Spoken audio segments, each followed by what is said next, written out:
চিনলে জরি, না চিনলে জংলার খড়ি। বন্ধুরা আমার, আসুন আপনার রাস্তার ধারে পড়িয়ে থাকা, অবহেলায় বেড়ে ওঠা ভেষজ সম্পর্কে আপনাকে জানাই। বন্ধুরা আমার, দেখতে পাচ্ছেন সার নাই, বিষ নাই, কোনো পরিচর্যা নাই।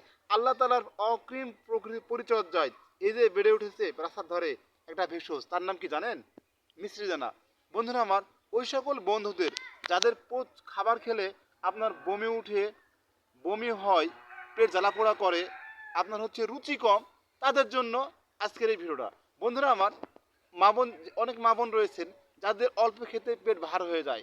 এই যে মিশ্রি দানার পাতাগুলো, পাতা এবং ডাল সুন্দরভাবে গাছটা না কেটে আপনারা, গাছটা কেটে নিলে তো বা উপরে নিলে তো আর হবে না। এই জন্য সুন্দর করে পাতা বা এই ডাটাগুলো নিয়ে নেবেন।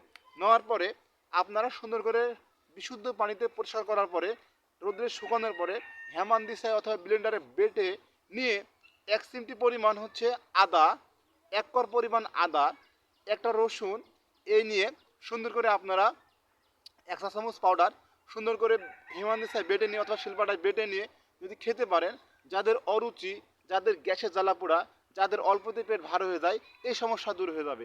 টাস্ট মি, দিবেন আল্লাহ, টাচ দিস হার্ট, দিবেন আল্লাহ, ইনশাল্লাহ আপনার রোগ সমাধান হয়ে যাবে। আল্লাহ তাআলা প্রকৃতি সৃষ্টি করেছে আল্লাহ তাআলার এক অপর সম্ভাবনাময় নিয়ামত হিসেবে। এটাকে ভালোবাসুন, যত্ন নিন, বেশি করে ওষুধি গাছ রোপণ করুন, মানুষ সমাধান রাখুন।